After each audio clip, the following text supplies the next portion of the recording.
Hey, salut, c'est Cher. Alors dans cette vidéo Obsidian Facile, je vais te faire découvrir l'interface Obsidian. Donc globalement, je vais te montrer les différents espaces que tu peux retrouver dans l'interface. Je vais ensuite te partager comment créer tes premières notes et tes premiers dossiers. Et enfin, je vais te partager comment utiliser le format Markdown, donc comment mettre en forme tes notes. Si jamais c'est la première vidéo de cette série que tu regardes, donc Obsidian Facile, c'est une série de plusieurs vidéos. Dans l'idée, donc là, sur la plateforme que tu regardes, tu as possibilité de consulter les vidéos. Mais j'ai également mis en description un lien qui te permet de télécharger le support de formation. L'idée c'est que tu as tout ce que j'ai dit dans les vidéos, donc de manière résumée sur une note Obsidian de manière à te faire pratiquer, et également tu as des exercices et pas mal de surprises qui t'attendent. En plus, t'inscrire à ma newsletter, ça te permettra de recevoir plein d'infos sur la prise de notes, la gestion des connaissances et des choses que j'ai envie de te partager. Voilà, maintenant on passe à la vidéo. Allez, on débute cette première partie de vidéo avec l'interface. Donc dans Obsidian, dans l'idée, tu as principalement 5 parties au niveau de l'interface. Tu as tout d'abord le ruban, donc c'est cette partie gauche. L'idée c'est que le ruban, en fait, il te permet d'accéder à certaines fonctions spécifiques d'Obsidian. Comme on l'a vu précédemment, donc on a possibilité avec Obsidian d'installer des plugins, donc des micro-logiciels. Et bien à chaque fois que tu vas ajouter un nouveau plugin, tout du moins dans la majorité des cas, tu as une fonction qui s'ajoute dans le ruban. Donc c'est globalement un accès facile à ce ruban. Tout en sachant qu'on a possibilité ensuite de personnaliser ce ruban, c'est quelque chose qu'on verra un peu plus tard, parce que si jamais, et c'est certainement le cas quand tu vas débuter sur Obsidian, tu vas avoir envie d'installer plein de plugins, mais dans l'idée, plus tu vas installer de plugins, plus le ruban va se remplir. Donc au bout d'un moment, ce sera un peu brouillon et tu auras peut-être envie de prioriser les accès rapides à certaines fonctions. Donc voilà, ça c'est pour la partie du ruban. Et puis ensuite, dans le ruban, en bas, donc tu as possibilité d'ouvrir un autre coffre. D'ouvrir l'aide te permettant par exemple d'aller sur le support officiel du site, d'aller sur le Discord officiel d'Obsidian, l'idée étant que tu as une grande communauté dans Obsidian, avec une petite communauté française un peu moins conséquente, mais malgré tout elle est présente. Tu as accès également au forum officiel, l'idée étant que le forum est vraiment différent du Discord, parce que là où sur le Discord, tu as plein de personnes qui discutent en mode chat, et donc parfois c'est un peu brouillon. Dans le forum, tu as quelque chose d'un peu plus, on va dire, d'un peu plus organisé, de manière à voir les différentes problématiques des personnes, différents sujets. C'est là aussi que publie Obsidian ses dernières mises à jour. Bref, tu as plein d'infos. Et enfin, un accès à un coffre test. Donc si jamais tu veux tester par exemple un nouveau plugin Obsidian ou tester de nouvelles fonctions ou pas t'embêter à installer sur ton propre coffre quelque chose, eh bien tu peux ouvrir un coffre test de cette manière. Ça te permet de tester rapidement et puis ensuite, une fois que tu quitte ce coffre s'évade, on va dire, dans la nature. La deuxième partie, ça va être la barre latérale de gauche. Donc quand je clique en haut à gauche sur développer, en fait, je peux ouvrir une sorte de tiroir. Donc ce tiroir, il est divisé en plusieurs parties. La première, ça va être cet espace que tu as juste là. Dans l'idée, en fait, c'est là où vont se situer tes notes, tes fichiers, tes dossiers. Donc les notes ici et les dossiers sont triés par ordre globalement croissant. Tu as possibilité ensuite de modifier l'ordre de tri, donc de A à Z, par date d'édition, ce genre de choses. Mais par contre, tu n'as pas possibilité manuellement de modifier en fait l'ordre de tes fichiers. Donc pour contrer ça, tu as possibilité par exemple de mettre un nom sur tes dossiers. Donc si par exemple mon dossier s'appelle sans titre, que je le valide, il va se retrouver en haut, mais si par exemple je le nomme, on va dire the dossier, j'en sais rien, il va se retrouver en bas. Et donc pour jouer un petit peu avec l'ordre des dossiers, tu as possibilité par exemple de mettre un numéro devant chaque dossier. Donc si je mets 0 dossier principal, ça me permet de l'avoir tout en haut. Donc bref, ça c'est des choses que tu vois quand tu commences ensuite à t'organiser, mais sache que voilà, l'ordre ne se fait pas manuellement, et la possibilité c'est de renommer, de bien nommer tes fichiers pour gérer l'ordonnancement. Donc voilà, ça c'est pour la partie, on va dire, l'espace juste là. Dans cette partie, donc dans cette barre latérale, tu as également un accès à la création des notes, ça c'est quelque chose qu'on verra ensuite. Tu as accès à la création des dossiers, accès à l'ordonnancement, et ensuite tu peux réduire ou déplier en fait l'entièreté de tes dossiers présents sur cet espace-là. Alors passons maintenant à l'outil de recherche Obsidian. Donc dans Obsidian, tu peux rechercher tes notes par ce biais-là, c'est vraiment le plus simple. Dans l'idée, tu peux rechercher que ce soit un nom de note, que ce soit un tag, une propriété spécifique, que ce soit une pièce jointe, globalement quasiment tout fichier qui se recherche dans Obsidian peut être retrouvé par ce biais-là. L'idée par contre c'est que comme on l'a vu précédemment, si jamais tu as exclu des fichiers, ils n'apparaîtront pas ici. Pour faire une recherche, ce qui est sympa c'est que soit tu recherches de manière classique, donc si je tape par exemple, je sais pas, recette. Là, j'ai accès à l'entièreté des fichiers qui correspondent à cette recherche, donc aussi bien un tag qui inclut le terme recette ou un nom de note qui contient le nom recette, mais je peux également faire des recherches un peu plus spécifiques. Donc si je veux rechercher dans un dossier spécifique, je peux cliquer juste là, et là j'ai l'entièreté des dossiers présents dans mon coffre, et donc je peux dire je veux rechercher dans ce dossier, et ensuite taper le nom de ma recherche. Je peux également rechercher en fonction d'un nom de fichier spécifique. Donc si je veux par exemple uniquement les notes qui contiennent le mot recette, eh bien je peux taper de cette manière. Ça me permet d'avoir une recherche un peu plus précise. Même idée pour les tags, donc je vais pas forcément le faire ici. Line, c'est pour rechercher 2 mots consécutifs sur une même ligne, donc voilà, c'est pour faire une recherche assez spécifique. Section, l'idée c'est de rechercher plusieurs mots-clés dans une même section. Donc si par exemple dans une note tu as plusieurs niveaux de titre, eh bien si tu veux rechercher 2 mots-clés correspondants, ça va te prendre en fait l'entièreté de ce qui se trouve dans ton titre. Et enfin, propriété, ça c'est quelque chose d'un peu plus technique sur lequel je vais pas forcément venir ici. Troisième petit bouton, c'est la partie signée, donc on le verra un peu plus tard, mais dans Obsidian, tu peux créer des favoris, donc c'est ce qu'on appelle des signés. Donc tu peux mettre en favori une note, un dossier, un fichier, et ce qui est sympa, c'est que ça te permet ensuite de pouvoir modifier l'ordre, là où dans l'interface principale, finalement, tu ne peux pas le faire. Bien, maintenant passons à l'espace du milieu. Alors dans l'idée, l'espace du milieu, il est caractérisé par ce grand espace que tu as juste là, donc c'est vraiment ce qui se situe au niveau de l'espace. Donc si par exemple j'ouvre à gauche et que j'ouvre à droite, donc l'espace du milieu c'est bien celui-ci. Dans l'idée, l'espace du milieu, c'est là où vont se situer tes notes. Donc si jamais tu ouvres une ou plusieurs notes, elles vont se situer ici, donc on verra un peu plus tard comment ouvrir différentes notes. Et puis après tu as quelques subtilités par rapport à cet espace. Donc le premier c'est que tu peux fermer une note juste là. Donc là je ferme une note, je vais la rouvrir pour te montrer, mais ça te permet de voir que tu peux fermer juste ici. Tu peux créer un nouvel onglet, donc créer un espace vide dans lequel tu peux par exemple ouvrir une nouvelle note ou ouvrir différentes choses. Tu as également accès à certaines fonctions, donc par exemple empiler les onglets, donc là je vais l'activer mais on va revenir un peu plus en détail plus tard. Si par exemple je veux ouvrir plusieurs notes, là j'ai un affichage un peu alternatif de mes notes. Donc là on va le désactiver puisqu'on reviendra dessus plus tard. Et puis après voilà, tu as quelques subtilités, donc marquer les onglets, enfin bref. Là-dessus je te laisserai regarder en détail sur cette partie. Ensuite, ce que tu dois savoir c'est que dans cet espace, tu as possibilité d'accéder à où se situe la note sur laquelle tu es.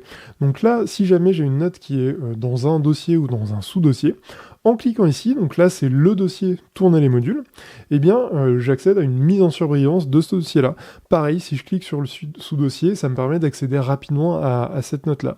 Donc je trouve que c'est assez pratique. Et puis après, on peut modifier par exemple le nom de la note. Donc là, si je clique ici, si je veux modification, hop, modifier le nom de ma note. Le nom de ma note se modifie bien, et donc dans l'espace, sur la gauche, on peut voir que le nom est modifié. Bon là, je vais le remettre à 0 pour pas me perturber, mais ça te permet de voir que tu peux modifier ça. Ensuite, tu as accès aux fonctions édition, visualisation, donc pour éditer une note ou voir le résultat final. Donc voilà, on reviendra un peu plus en détail par la suite. Et ensuite, tu as accès à plein d'options, donc pareil, qu'on évoquera un peu plus tard. Mais en fait, toutes ces fonctions-là sont plus particulièrement liées à la note que tu utilises. Donc voilà. C'est des fonctions un peu spécifiques qu'on pourra évoquer plus tard. Ensuite, passons au volet de droite. Donc le volet de droite, un peu comme le volet de gauche, il peut se plier et se déplier, donc se développer ou se replier. L'idée, c'est que dans ce volet, tu as accès principalement à des fonctions spécifiques liées à tes plugins. Globalement, un peu comme ce que je te disais avec les rubans sur le volet de gauche, en fait, quand tu installes un plugin, tu as des fonctions qui s'ajoutent, et pour certains plugins, en fait, ces fonctions vont s'ajouter sur la partie droite. C'est assez sympa parce que ça te permet d'éviter de perturber ton interface pour avoir quelque chose de quand même épuré, mais tout de même, si tu veux accéder rapidement à certaines fonctions, tu y as accès juste ici. Dans l'idée, voilà, il y a quelques plugins qui sont configurés au départ. Là, par exemple, tu as possibilité de voir les différents liens. Si jamais tu as des tags sur tes notes, tu y as accès ici. Et puis, de toute façon, au fur et à mesure, en fait, ça va se modifier. Donc voilà, ça, c'est vraiment le ruban latéral de droite, tout en sachant qu'on on verra qu'on peut modifier un peu ces différents environnements. Et enfin, la cinquième partie vraiment importante à retenir, c'est ce qu'on appelle la barre de statut. Donc c'est ce qui se situe juste là en bas, la barre de statut. Donc même idée, un peu à l'image du volet de droite, un peu à l'image du volet de gauche. La barre de statut, elle va se modifier en fonction des plugins que tu vas installer. Donc souvent, ce sont juste des petites informations assez intéressante, donc voilà, enfin assez intéressante plus ou moins selon les plugins, mais par exemple là ça te permet de voir que j'ai 0 lien sur cette note, que j'ai 23 mots, que j'ai 110 caractères, et puis après tu as possibilité de basculer facilement en mode source, mode aperçu ou aperçu en direct. Donc voilà un peu pour la partie de l'interface, c'était la première partie de cette vidéo. Maintenant on va passer à la création des notes, et je vais t'expliquer tout ce que tu dois savoir par rapport à la création des notes et des dossiers. Alors créer des notes et des dossiers, tu vas voir que c'est vraiment très simple. Donc pour rappel, donc là on a notre volet de gauche qui est ouvert, donc le volet de gauche regroupant, permettant d'afficher les notes et les dossiers. Et donc pour créer une nouvelle note, c'est tout simple, on va cliquer en haut à gauche sur nouvelle note. De cette manière, je clique et donc je peux donner le nom de ma nouvelle note. Ensuite, je fais entrer. Et j'accède directement au contenu de ma note. Donc si je veux écrire du texte ou ajouter des fichiers, des choses comme ça, je peux le faire de cette manière. Et donc voilà, c'est vraiment le plus simple pour créer une nouvelle note. Ensuite, naturellement, pour créer une nouvelle note, il existe un raccourci clavier. Donc ce raccourci clavier, c'est CTRL plus N. Ensuite, c'est pas forcément le plus simple, mais je te le dis quand même de manière à t'apprendre un petit peu comment utiliser Obsidian. On peut utiliser ce qu'on appelle la palette de commandes. Donc la palette de commandes, c'est cette petite icône juste là, où on peut y accéder via le raccourci clavier CTRL plus P pour palette de commandes. Et en fait, ça nous permet d'ouvrir l'ensemble des fonctions d'Obsidian. Donc globalement, Obsidian vient de base avec pas mal de fonctions, mais également, si jamais on installe des plugins, on a de nouvelles fonctions qui s'ajoutent et qui seront naturellement disponibles ici. Donc là, ce que je vais faire, c'est que je vais t'appeler nouvelle note. Donc là, créer une nouvelle note, je peux cliquer ou utiliser les flèches du clavier et la touche entrée pour créer une autre note. Voilà, donc tu as vu les principales fonctions pour créer une nouvelle note. Ensuite, ce qu'on va faire, c'est qu'on va créer un dossier. Donc nouveau dossier, ça se fait sur cette icône juste là. Donc nouveau dossier. Et ce que je veux te montrer, c'est que en fait, en faisant un clic droit sur un dossier, on peut créer une nouvelle note. Et quand on fait ça, ça permet de créer la note dans le dossier. Et comme ça, donc quand je déplie mon dossier, ça me permet de voir que j'ai cette note qui est à l'intérieur. Même idée pour créer une note dans un dossier. Donc si je fais clic droit sur ce dossier, note dans le dossier. Donc voilà, tu vois que créer une note, créer des dossiers, ça se fait vraiment de manière très simple, c'est ce qu'il y a de plus accessible dans Obsidian. Allez, et puis pour terminer, je voulais te partager deux informations. La première, c'est que quand tu fais CTRL et ALT enfoncé et que tu cliques sur cette icône, en fait, ça te permet de créer une note et de diviser l'interface. Donc c'est pas mal parce que ça te permet de tout simplement de diviser l'interface et d'éviter d'être perturbé si jamais tu voulais rester sur la note actuelle. Donc voilà, CTRL, ALT, clic gauche pour diviser l'interface et on peut le faire plusieurs fois. Ce que je voulais te partager également, c'est que l'apparence que tu as déterminée dans Obsidian a une conséquence sur l'affichage de tes notes, de tes dossiers. C'est vrai que là, on a les dossiers qui sont plus ou moins visibles, et donc on a un peu tout au même niveau. C'est pas forcément, même si on a un retrait qui se fait en fonction des notes ou des dossiers, c'est pas forcément toujours très visible. Et bien, quand tu vas dans les apparences, donc quand tu vas dans les paramètres, dans apparence, quand tu vas choisir une apparence, donc il y en a vraiment des centaines de disponibles, et bien tu auras vraiment un rendu différent en fonction de l'apparence. Donc ça peut être une aide, un repère visuel, parce que je sais que quand on débute sur Obsidian, on n'a pas forcément une bonne visibilité des dossiers et des notes. Donc voilà, n'hésite pas à jeter un coup d'œil et puis à regarder l'apparence qui te plaît. Bien, maintenant, je vais te montrer comment ouvrir une ou plusieurs notes. Alors déjà, ce que je voulais te partager, c'est que en fait, quand tu cliques sur les notes sur l'interface de gauche, l'interface du milieu se modifie, donc tu passes d'une note à une autre. Avec les flèches de gauche dans l'interface du milieu, tu peux revenir en arrière ou en avant de cette manière. Ça te permet de bouger via les différentes notes.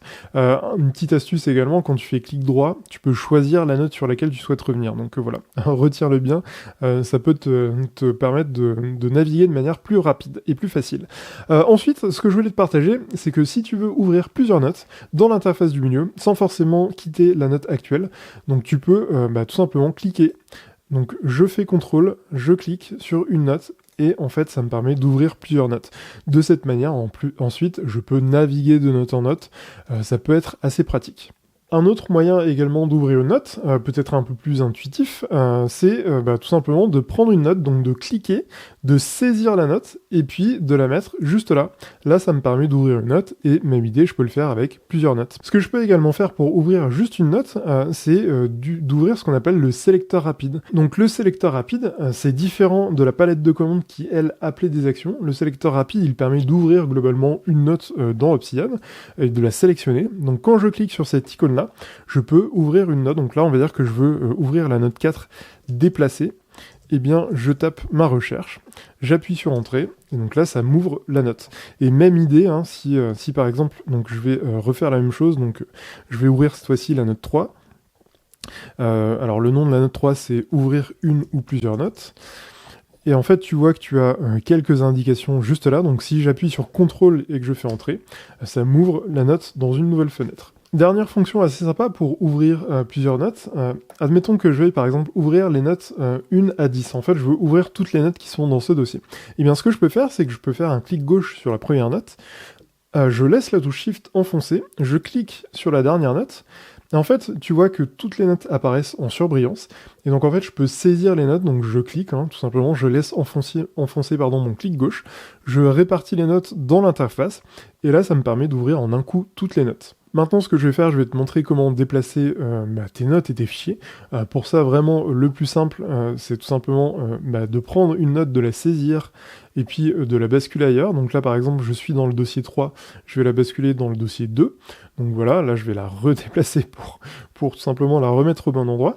Mais dans l'idée, tu peux le faire de cette manière. Donc même idée pour les dossiers, hein, si je veux mettre ce dossier dans le créer un sous-dossier, je peux le saisir de cette manière.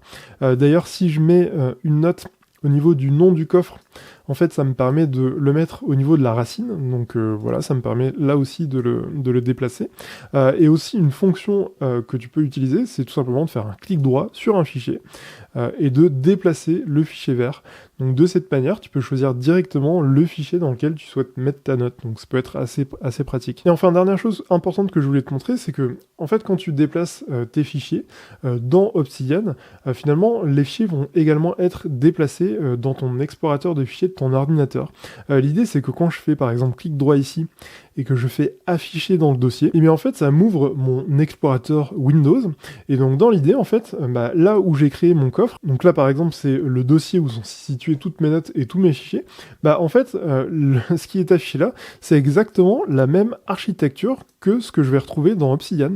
Donc là si je mets les deux côte à côte, donc j'ai bien mon dossier tourner les modules, j'ai bien mon dossier utilitaire, si j'ouvre ce dossier là, eh bien j'ai exactement la même chose, et si par exemple je vais dans un sous-dossier, donc je vais prendre le sous-dossier 4, je vais bouger une note, donc je vais bouger la note 1, et bien je vais la mettre dans par exemple le dossier 3, et bien là tu vois que la note a disparu, et quand je vais dans le dossier 3, eh bien j'ai bien cette note qui apparaît. Donc là je vais faire l'exercice, je vais la copier directement depuis l'architecture Windows pour la remettre dans le bon dossier. Et tu vois que en fait la modification se fait. Donc peu importe finalement où tu modifies ton dossier, ton fichier, il y aura bien les répercussions qui se feront dans Obsidian, et ça c'est plutôt pratique. Alors voilà, là tout de suite en pratique, on reste sur une utilisation simple, donc ça te parle pas forcément, mais tu verras que plus tard, ce sera vraiment utile d'avoir cette information. Bien, maintenant, comment modifier l'espace de travail? Alors ce que je vais te montrer ici, c'est comment tu peux jouer avec les différentes fenêtres. On a déjà un petit peu commencé à le faire, notamment en ouvrant plusieurs notes, mais tu vas voir que tu peux vraiment diviser l'interface et jouer avec les différentes fenêtres. Alors ce que je vais faire, je vais ouvrir plusieurs notes. Donc là je vais ouvrir 3-4 notes. Et dans l'idée en fait je veux te montrer qu'on a deux affichages. L'affichage classique, donc qui te montre qu'on a des onglets de cette manière. Donc si je veux changer d'onglet, j'ai juste à cliquer et effectivement j'ai l'onglet qui prend l'entièreté de l'espace. Mais en fait on a également une fonction qui est assez sympa, qui correspond un peu à un mode tiroir. C'est la fonction empiler les onglets. Quand on empile les onglets, on a les notes qui sont disposées, les onglets qui sont disposés verticalement. Et en fait, quand j'appuie sur la touche Shift et que j'appuie sur la molette, globalement, je peux faire défiler les différentes notes. Et c'est assez pratique parce que ça me permet de travailler de front, par exemple, sur 2 notes. Donc d'afficher une note à gauche et une note à droite. Et puis, en fait, de cette manière, je peux, par exemple, si j'avais un bouquin à gauche et mes notes de commentaires à droite, je pourrais très facilement faire défiler la note et modifier la note de droite sur la note de gauche et inversement. Donc c'est assez sympa cette fonction empiler les onglets. Et un peu à l'image de ce qu'on peut faire avec les onglets classiques, si je saisis une note et que je veux la mettre au devant ou derrière la pile de notes, je peux le faire assez facilement de cette manière. Ce que j'aime bien aussi, c'est que quand on est par exemple sur la première note juste là, quand on clique sur l'onglet concerné, le tiroir va se dérouler, donc c'est plutôt sympa. Et puis voilà, globalement concernant la fonction empiler les onglets. Donc ce qu'on va faire, on va désempiler les onglets. Donc là, je te montre qu'on peut bouger également une note pour modifier l'ordre. Et ce que je voulais te montrer, c'est que en fait, non seulement on peut afficher les notes dans l'espace de travail, mais on peut également en fait modifier les différents espaces. C'est-à-dire que là, si par exemple ma note qui est là, pour une raison X ou Y, je veux la bouger, je veux la mettre par exemple en bas à gauche, eh bien je peux le faire de cette manière. Si je veux la saisir et la mettre plutôt à droite, là aussi je peux le faire. Ce que je peux également faire, c'est diviser l'interface. Donc par exemple, je prends cette note, je la positionne sur l'espace de droite, et là en fait ça me permet de diviser l'interface.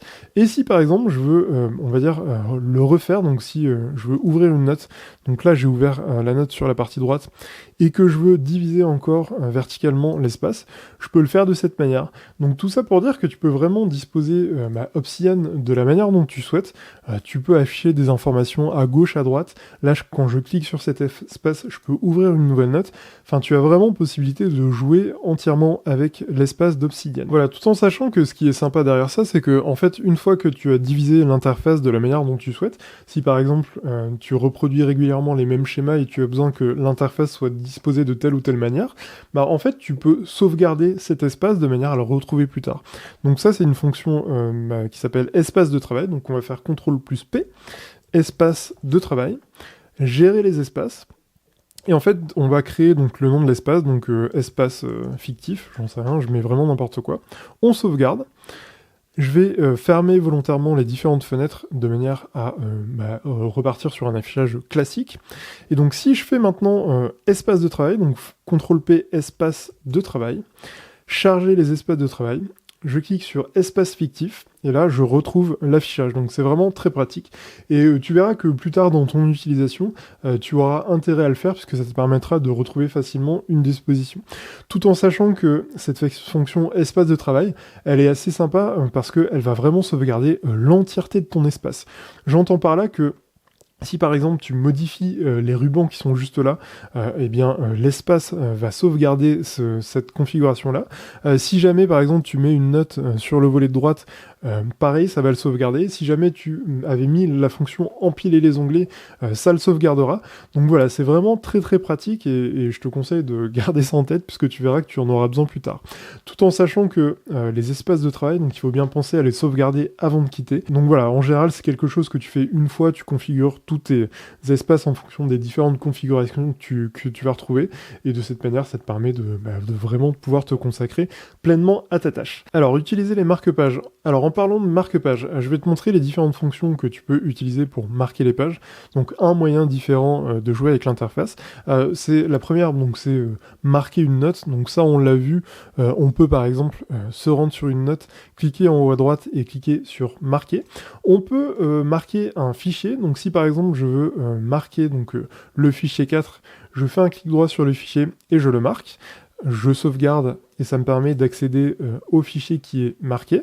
Je peux également marquer la vue graphique, donc on verra un peu plus en détail la vue graphique tout à l'heure, mais globalement, si par exemple je suis juste ici, que je me rends sur les signés, que je clique sur marquer l'onglet actif, eh bien ça me permet de marquer la vue graphique. Donc si jamais j'ai fait une configuration spécifique sur la vue graphique, en un clic je pourrais retrouver ces configurations. On a également possibilité de marquer un critère de recherche. Donc admettons, Je fais régulièrement une recherche, j'ai envie d'y accéder directement sans avoir à taper le nom de ma recherche. Donc je sais pas, par exemple, on va dire rechercher tous mes fichiers qui contiennent le terme recette. Eh bien, je tape ma recherche, je vais sur résultat, je marque le résultat, je sauvegarde. Et donc là, on va dire que je vais rien marquer, hop, on va dire que je vais marquer quelque chose, n'importe quoi, donc oignon, enfin je mets n'importe quoi. Je vais sur ma recherche qui a été sauvegardée, et là j'accède directement à ma recherche spécifique. Et enfin, on a également possibilité de sauvegarder un niveau de titre. Donc si je suis sur un niveau de titre, donc on verra un peu juste après comment créer des niveaux de titre, je peux marquer ce titre comme en tête. Donc là, même idée, hop, j'accède directement en cliquant ici. Et je peux également cliquer sur une section spécifique, donc mettre en avant une section spécifique, donc on va le faire un peu plus bas pour l'exercice. Je place mon curseur, je fais dans CTRL-P, palette de commandes, signer, marquer l'entête sous le curseur, je sauvegarde. Donc là où avant je cliquais sur mon niveau de titre qui était spécifiquement mis en avant, là j'ai carrément accès à une section spécifique d'une partie de la note. De toute façon, ce sont des choses que tu verras dont tu auras besoin ou non en l'utilisant, mais je préférais te le dire que ça existe, comme ça tu t'en rappelleras au moment où tu en auras besoin. Voilà concernant cette section créer des notes, créer des dossiers et disposer les fenêtres. Alors maintenant qu'on a vu comment était disposée l'interface Obsidian, maintenant qu'on a vu comment créer des notes, comment créer des dossiers, je voulais te partager comment mettre en forme tes notes. Dans l'idée, je vais donc te partager ce qu'est le format Markdown, comment tu vas pouvoir jouer avec et les différentes possibilités que tu as pour faciliter la mise en forme de tes notes. Donc première chose, le langage Markdown. Le langage Markdown, c'est un langage informatique qui est utilisé par pas mal d'applications. C'est notamment celui qui est utilisé dans Obsidian et c'est un langage qui permet de mettre en forme les notes. Globalement, tu verras, c'est un langage qui peut paraître un peu barbare quand on débute, mais finalement, c'est pas si compliqué que ça. Il y a pas mal de fonctions qui existent pour faciliter l'édition des notes. Et après, l'idée, c'est que globalement, souvent, tu as des raccourcis clavier qui existent pour faciliter ça. Donc, pour rappel, dans Obsidian, on a deux modes, un mode édition et un mode visualisation. Donc, comme on l'a vu précédemment, le mode édition te permet d'éditer tes notes, donc d'afficher le format Markdown pour pouvoir mettre en forme tes notes. Le mode aperçu te permet uniquement de visualiser le résultat. Et le mode aperçu en live est un mode un peu hybride entre les deux, qui te permet à la fois d'éditer tes notes et de voir le résultat final. Donc pour rappel, pour basculer entre ces différents modes, tu as soit le petit livre en haut à droite, donc pour passer en mode édité ou en mode aperçu. Tu as également le raccourci clavier CTRL+E pour passer là aussi en mode édité et en mode aperçu. Et enfin, tu as possibilité de cliquer en bas à droite sur cette petite icône-là, ce petit icône-là qui te permet de basculer en mode aperçu, en mode source ou en mode aperçu en direct. Alors première chose pour faciliter l'édition des notes, c'est ce que j'appelle le pouvoir magique du clic droit. L'idée c'est que c'est vraiment une fonction qui est assez sympa et qui est relativement récente, puisque l'année dernière encore cette fonction n'existait pas, donc là on est en 2024, je crois qu'elle a été implémentée en décembre 2023, et donc le clic droit, globalement il te permet d'accéder à pas mal de fonctions pour éditer tes notes. Donc là par exemple on peut les formater, donc à titre d'exemple, si je veux mettre un niveau de titre sur ce texte-là, je fais un clic droit, je clique sur paragraphe et donc je peux mettre un niveau H1, donc c'est le plus haut niveau de titre de ton Obsidian, et de cette manière tu peux vraiment faire toutes les modifications possibles. Donc là on va en faire quelques-unes en exemple, donc là je surligne une partie du texte, je mets en gras, je surligne, je mets en italique, je barre mon texte, donc je vais tout simplement surligner, hop, mettre ça, et puis après je vais terminer par la dernière fonction qui est proposée, qui est de highlight, donc de mettre en avant une partie du texte. D'ailleurs, je l'ai mis un peu de manière bizarre, mais c'est pas grave. Et ensuite, ce que je peux faire, c'est que si jamais j'ai changé d'avis, je fais un clic droit, je vais sur format et je fais clear formatting, ce qui me permet de tout effacer.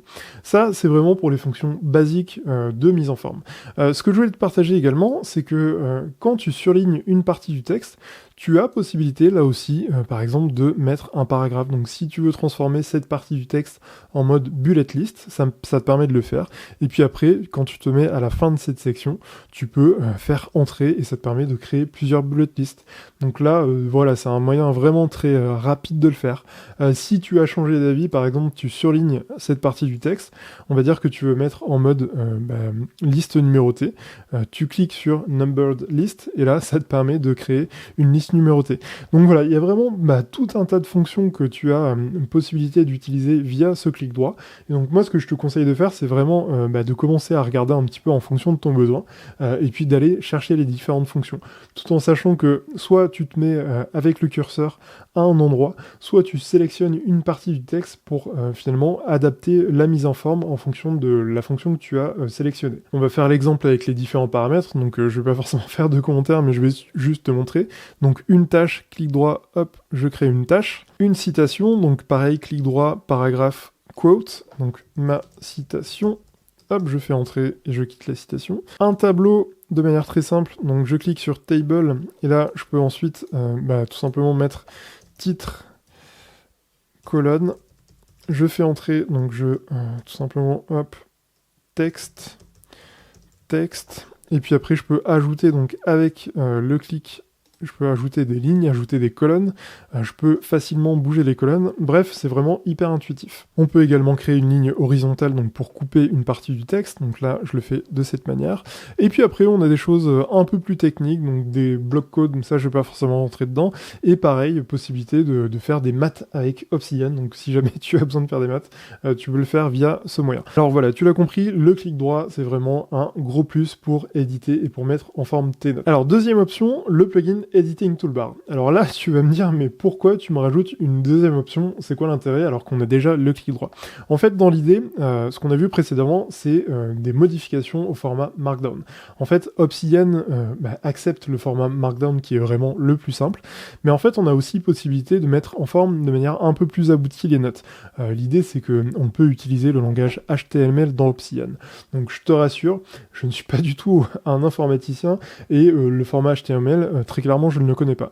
Mais ce que je sais, c'est que ça te permet, par exemple, de mettre de la couleur, d'ajouter, par exemple, un surlignage, chose que de base, on ne peut pas faire dans Obsidian. Donc c'est là que le plugin Editing Toolbar intervient, puisqu'il permet d'ajouter une barre en haut de ta note, de manière à faciliter l'édition de tes notes. Donc ce qu'on va faire, on va se rendre en bas à gauche, dans Paramètres, Module complémentaire. Donc là, on a activé les modules, donc je te remontre, mais toi tu auras peut-être là si tu démarres de 0 sur Obsidian. Donc il faudra activer les modules complémentaires. Et donc dans Parcourir, on va aller chercher Editing Toolbar. On l'installe, ça se fait vraiment en quelques secondes. On l'active.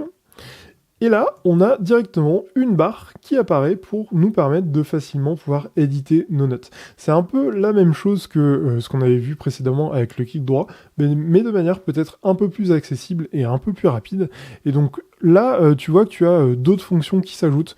Donc si par exemple je veux, on va dire, si je veux, on va dire, surligner une partie du texte, je clique, je surligne, je me mets en dehors, et là, ça me permet de surligner cette partie du texte.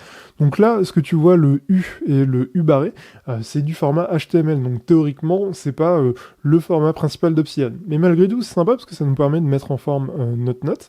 Et donc, même idée, je vais par exemple mettre de la couleur. Donc je surligne une partie du texte. Donc je veux du texte en rouge. Je le mets de cette manière. Si je veux surligner une partie du texte et mettre de la couleur, je vais juste là. Hop, je surligne une partie du texte. Donc voilà, tu vois que ça te permet d'ajouter des fonctions assez spécifiques, et finalement c'est juste un plus, donc voilà, moi je te conseille d'installer ce plugin. Et maintenant, malgré tout, je vais quand même te montrer la méthode à l'ancienne, quoi. Parce que là, je t'ai montré globalement comment on fait avec le clic droit, c'est hyper facile, c'est hyper simple, mais le langage Markdown, c'est aussi d'autres informations. L'idée c'est que le clic droit et le plugin Editing editing toolbar sont sympas, mais par contre si jamais tu veux utiliser le langage Markdown et que tu veux pas forcément t'embêter, il y a des moyens vachement rapides en fait de l'utiliser, donc ça me paraissait important de te transmettre malgré tout comment faire le langage Markdown. Alors première chose, les différents niveaux de titre. Pour mettre un niveau de titre en fait dans Obsidian, il te suffit de mettre un dièse avec ton texte juste après.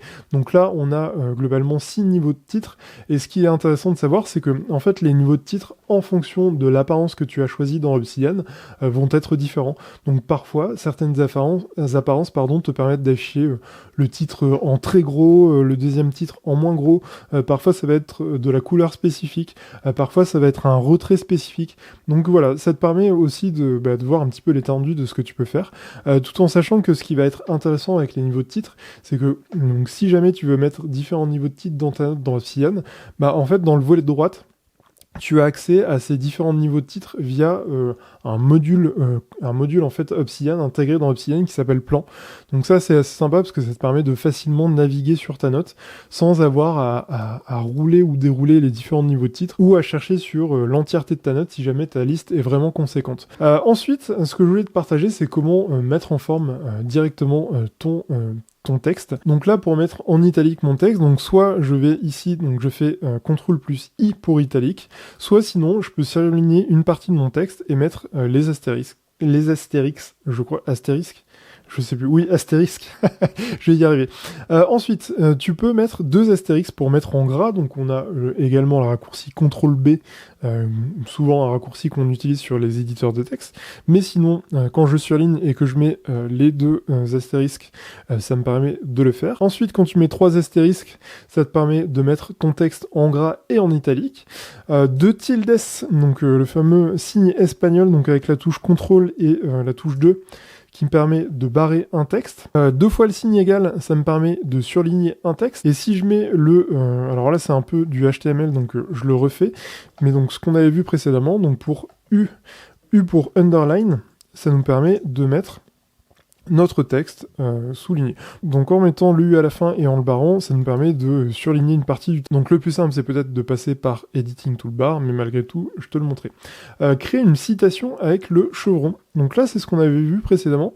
On se met au début d'un texte, on met un chevron, et là, ça nous permet de créer une citation. Donc là, quand je me mets en mode mise en forme, le texte est un peu en retrait et il y a une petite barre sur le côté. Ensuite, la création des call-outs. Là, je vais te montrer le clic droit parce que c'est vraiment le plus simple, mais je vais te montrer une petite subtilité. En fait, un call-out, c'est une sorte de citation un peu spéciale, de manière à mettre vraiment en avant ton texte. Donc quand je clique là, j'ai un call-out qui apparaît, donc ça me permet de modifier par exemple le contenu à l'intérieur. Donc mon contenu. Je peux modifier également le titre de ma mise en avant. Donc là, je sors en dehors et effectivement, je vois que les modifications se sont faites. Je peux également mettre un retrait. Donc si je mets le moins juste après le nom du callout, eh bien en fait ça me fait une sorte de tiroir, donc plutôt pratique. Et après ce que je voulais te montrer, donc là je vais enlever le tiroir, c'est que tu peux modifier le type du callout en faisant un clic droit et en éditant le bloc. Donc là je viens de faire clic droit, callout, et je peux modifier en fait la forme du callout, donc c'est assez sympa.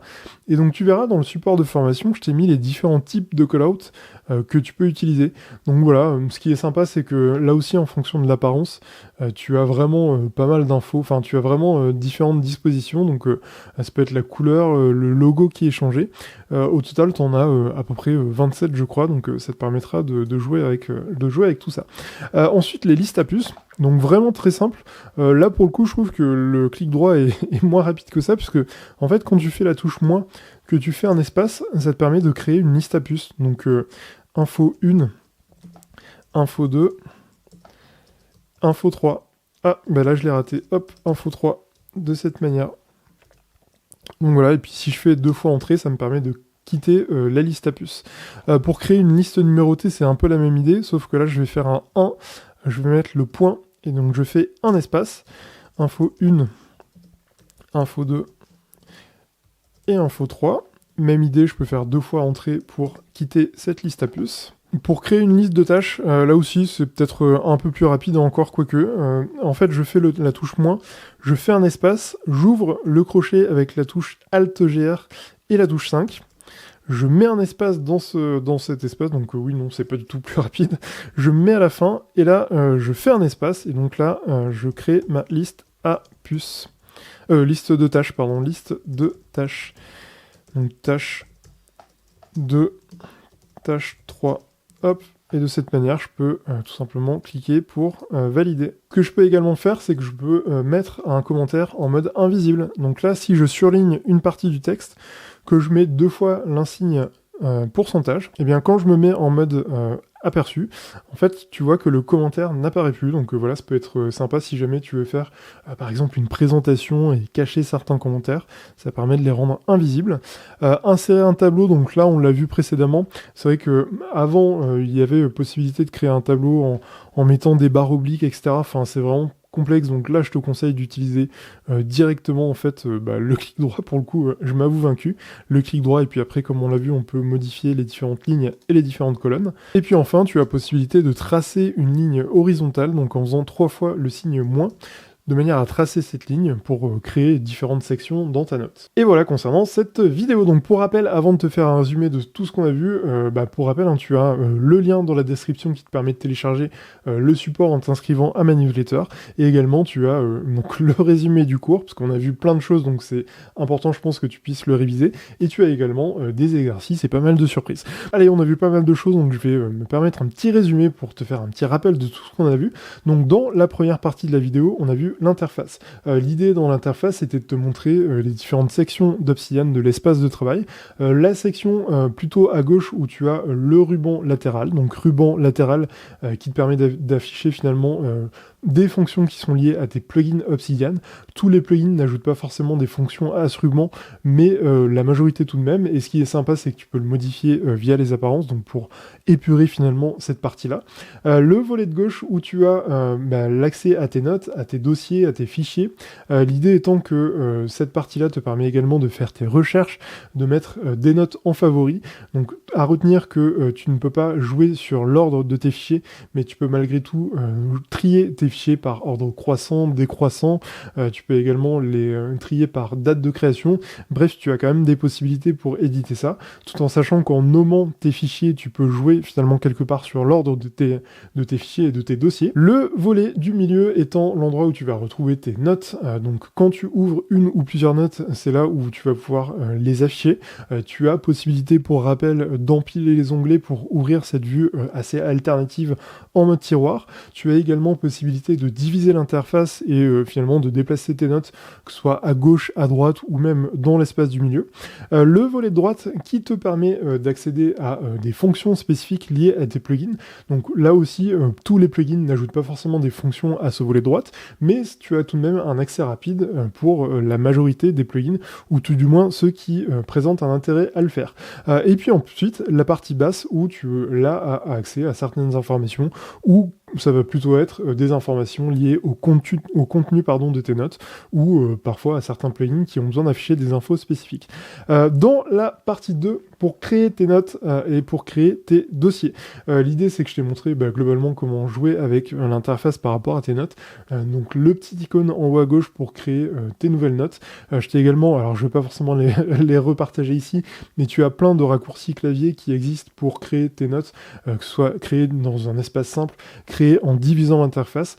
Pareil, concernant l'accès à ces fonctions, tu y as accès via la palette de commandes, donc CTRL-P et ton ennemi pour accéder à certaines fonctions d'Obsidian. Et puis ensuite, ce que je voulais te rappeler, mais qui est plus récent, c'est qu'on a vu différentes possibilités pour mettre en forme tes notes. Donc pour rappel, Obsidian fonctionne avec le langage Markdown, un langage informatique. Malgré tout, on peut également utiliser le langage HTML. Donc, en utilisant ce langage Markdown ou l'HTML, on peut vraiment mettre en forme les notes. À retenir également donc la fonction clic droit, qui permet de vraiment mettre en forme les fonctions les plus basiques du langage Markdown, et le plugin Editing Toolbar, qui te permet, lui, par contre, d'aller un peu plus en détail dans la mise en forme, en utilisant, par exemple, de la couleur ou des fonctions spécifiques liées au langage HTML. Pour rappel, on a également vu un peu plus en détail le langage Markdown. Langage Markdown, où là aussi il existe des raccourcis clavier qui peuvent vraiment faciliter ton utilisation. Voilà concernant cette vidéo, elle était dense, il y avait beaucoup de contenu, mais je suis sûr que tu as appris plein de choses. N'hésite pas à me mettre en commentaire si tu as des remarques spécifiques, si tu as découvert des choses, ou si peut-être tu as besoin d'informations complémentaires. Donc dans la prochaine vidéo, on va voir plus précisément comment créer des liens, comment créer des tags et l'intérêt que tu vas y trouver. Je te dis à tout de suite pour la prochaine vidéo.